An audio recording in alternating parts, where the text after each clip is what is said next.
سخط الرب فی سخط الوالد، اللہ کی رضا باپ کی رضا مندی میں، اللہ کی ناراضگی باپ کی ناراضگی میں ہے۔ باپ کو راضی رکھیں گے رب راضی، باپ کو ناراض کر دیں گے تو یقین کر لینا میرا رب میرے سے ناراض۔ جو جنت ماں کے قدموں کے نیچے اس کا دروازہ باپ ہے۔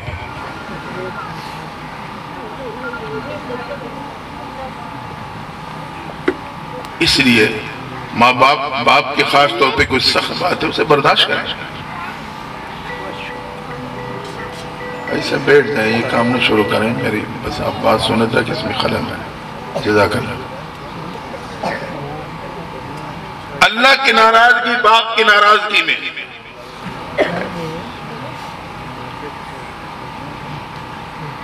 ایسے بات ہی بھول جاتی ہے۔ بہرحال اللہ نے اس رحمت کا ایک حصہ باپ کو دیا ہے، اور ایک حصہ اس رحمت کا اللہ نے اس امت کی بیٹی کو عطا کیا ہے۔ زمانے جاہلیت میں بیٹی کے پیدا ہونے پہ عار و شرم محسوس ہوتی تھی، دوسرے گھر میں جائے گی میرے لیے شرم کا مقام ہوگا۔ جہالت اتنی تھی انہیں اندازہ نہیں تھا، اگر بیٹی نہ ہوتی تو تیری ماں کہاں سے آتی اور تو کہاں سے پیدا ہوتی، زندہ درگور کر دیتے تھے۔ میرے محبوب پیغمبر تشریف لائے، آپ فرمائے جس کے گھر ایک یا دو بیٹیاں پیدا ہوں وہ اس کی تربیت کرنے کے بعد مناسب وقت پہ اس کا فریضہ ادا کر دیں، فرمائے وہ قیامت کے دن جنت کا مستحق ہوگا۔ ماں باپ کو جنت کی بشارت بیٹی کی وجہ سے ملی، یہ وہ رحمت کا حصہ ہے جو اس امت کی بیٹی کو اللہ نے عطا کیا۔ حضرت فاطمہ الزہرا رضی اللہ تعالیٰ نے جب حضرت اپنے والد محترم کو ملاقات کے لیے گھر آتی تو محبوب پیغمبر چارپی سے کھڑے ہو جاتے، بیٹی کے استقبال کے لیے چند قدم آگے بڑھتے، بیٹی کے قریب ہو کے پہلے اس کے پیشانی پہ بوسہ لیتے تھے۔ اس لیے علماء نے لکھا ہے جب بھی کوئی چیز لے کے گھر آؤ پہلے بیٹی کو دو پھر بیٹے کو دو۔ تو ایک رحمت کا حصہ اس امت کی بیٹی کو ملا، اور ایک رحمت کا حصہ اللہ نے اس امت کی بیوی کو دیا ہے۔ بیوی کو اللہ نے اسی رحمت میں سے ایک حصہ عطا فرمایا۔ پیغمبر اسلام فرماتے ہیں خیرکم خیرکم لأہلی، تم میں سب سے بہتر وہ ہے جو اپنے گھر والوں کے لیے بہتر ہے۔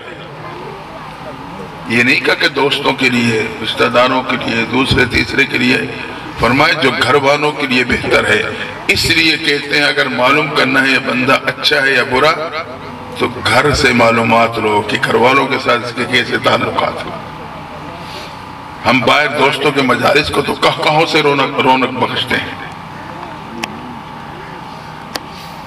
رشتہ داروں میں بہت ہی اچھے اخلاق کا مظاہرہ کرتے ہیں، لیکن محبوب نے اس کی اچھائی کا معیار بتلا دیا کہ وہ بہتر ہے جو گھر والوں کے لیے بہتر۔ فرمائے میں سب سے زیادہ گھر والوں کے لیے بہتر ہوں۔ آج جو ہمارا آپ کے گھروں میں حالات ہیں، آپ حیران ہوں گے، ایسے فون آتے ہیں کہ سننے کی ہمت نہیں رہتی، سوچنے پہ مجبور ہو جاتے ہیں کہ یہ بیویاں گھر میں کتنی دفعہ مرتی ہیں کتنی دفعہ زندہ ہوتی ہیں۔ یہ حالات ہے، حالانکہ پڑھا لکھا ماحول ہے، پڑھا لکھا طبقہ۔ ایک بیٹی کا باپ روتا ہوا آیا چند مہینے پہلے، کیا ہوا؟ یہ میری بیٹی بہت پریشان ہے، خاوند اسے مارتا اور پیٹتا ہے، جب اس سے بات کرے تو وہ کہتا ہے میری جائیداد ہے، تمہارا کیا کام ہے اس میں؟ انا للہ و انا الیہ راجعون۔ یاد رکھنا بیوی خاوند کی جائیداد نہیں ہے، نہ اس کی گھر کی لونڈی ہے، نہ گھر کی ملازمہ ہے۔ اللہ نے شریعت نے بیوی کو بھی حقوق دیے ہیں، جیسے آپ جانتے ہو ماں کو بیوی پہ قربان کرنا جائز نہیں، اسی طرح آپ بیوی کو بھی ماں پہ قربان نہیں کر سکتے ہو۔ ماں کا مقام اپنی جگہ پہ مسلم بہت بلند۔ قرآن کہتا ہے انہیں اف تک نہیں کہنا، وَلَا تَقُلْ لَهُمَا اُفٍ۔ کیا مطلب؟ زبان سے اف کا لفظ نہیں کہنا۔ مطلب یہ ہے اگر ماں باپ نے کوئی بات کہہ دی اور آپ کو بری لگی تو آپ اپنے پیشانی پہ وٹ ڈال کے بھی انہیں نوٹ نہیں کرانا کہ مجھے بری لگی ہے، خندہ پیشانی کے ساتھ ان کی بات کو لینا۔ مقام تو یہ ہے۔ لیکن بیوی کو ان سے قربان نہیں کر سکتے. بیوی کے بھی اپنے حقوق ہیں. میرے آپ کے محبوب پیغمبر کا ازدواج زندگی دیکھیں, عقل دھنگ رہ جائے. گھر والوں کو کتنی محبت دی. محبوب پیغمبر فرماتے ہیں جب خاوند باہر سے گھر آتا ہے بیوی کو دیکھ کے مسکراتا ہے, بیوی خاوند کو دیکھ کے مسکراتی ہے, اللہ کی رحمت ان دونوں کو دیکھ کے مسکرا پڑتی ہے. جب رب کی رحمت مسکرائے گی تو گھر میں برکتیں آئیں گی, سکون آئے گا نا. لیکن ہماری حالت کیا ہے؟ باہر سے گھر آتے ہیں تو بس تیلی کی رگڑ کی دیر ہوتی ہے کہ آگ بگولا ہو جاتا. گھر کا سکون خود تباہ کرتا ہوں اور پھر کوشش کرتا ہوں یہ سارا بوجھ بیوی کی کندھوں پہ ڈالا. یہ مرد کی شان نہیں ہے. اس لیے جب باہر سے گھر آؤ, کاروبار کی ٹینشن, پریشانی, قرضہ, نقصانات, یہ سارا گنڈل باندھ کے گھر کے دروازے سے باہر پوڑی پہ رکھ کے خندہ پیشانی کے ساتھ بیوی کا سامنا کرنا. آج ہم باہر کی ساری پریشانیاں سر پہ رکھ کے گھر میں داخل ہوتے ہیں اور پھر معمولی سی بات پہ گھر کا سکون تباہ کر بیٹھتے ہیں. میرے آپ کی ماں ہے عائشہ رضی اللہ تعالیٰ گھر کے سین میں چارپے پہ تشریف فرمائے, ہاتھ میں پانی کا پیالہ. میرے محبوب پیغمبر باہر سے گھر داخل ہوئے تو آپ نے بلند آواز سے سلام ڈالا. خاوند کے لیے پہلی سنت معلوم ہے, جب بھی گھر میں داخل ہو بلند آواز سے سلام ڈالے. بیوی سامنے نہیں کمرے میں ہے, آواز سن کے پتہ چل جائے گا میرے سر کا تاج آ گیا.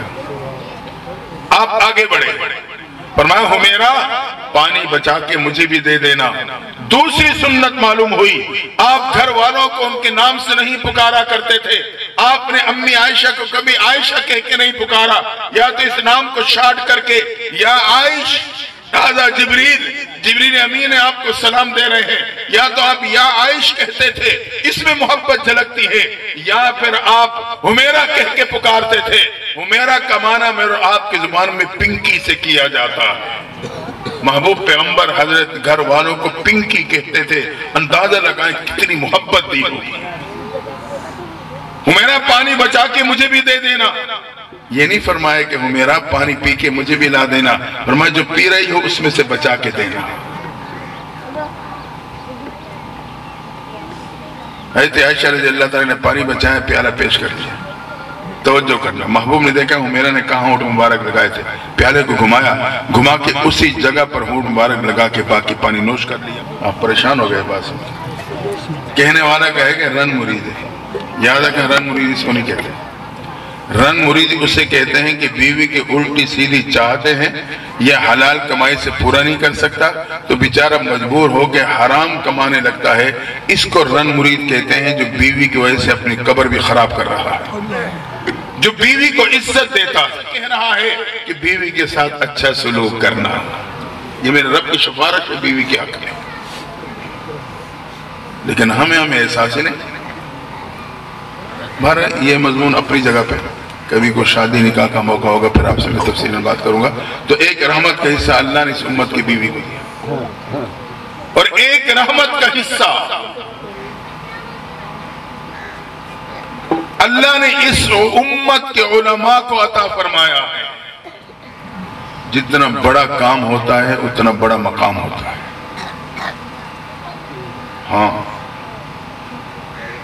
لیکن آج ہم اور آپ سمجھتے ہیں نعوذ باللہ یہ علماء طلباء جو ہے نا, یہ کوئی الگ مخلوق ہے, زمین پہ بوجھ ہے.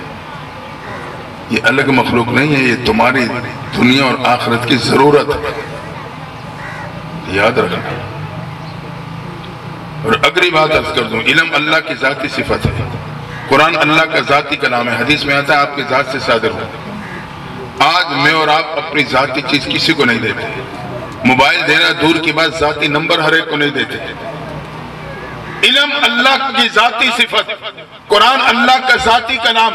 اللہ بھی اپنی ذاتی صفت ہر ایک کو نہیں دیتا, صرف اس کو دیتا ہے جس کو ایک مرتبہ محبت کی نگاہوں سے دیکھ لیتا ہے. علماء طلباء اس قافلے کے افراد ہیں جس کو رب محبت کی نگاہوں سے دیکھتا ہے, جس وجہ سے اللہ نے اپنے علم کی صفت ان کی طرف منتقل کر دی. اگر ہم انہیں محبت سے دیکھیں گے تو ہم بھی اللہ کے محبوب بن جائیں. تو اللہ نے رحمت کا ایک حصہ اس امت کے علماء کو دیا. فرمایا ان العلماء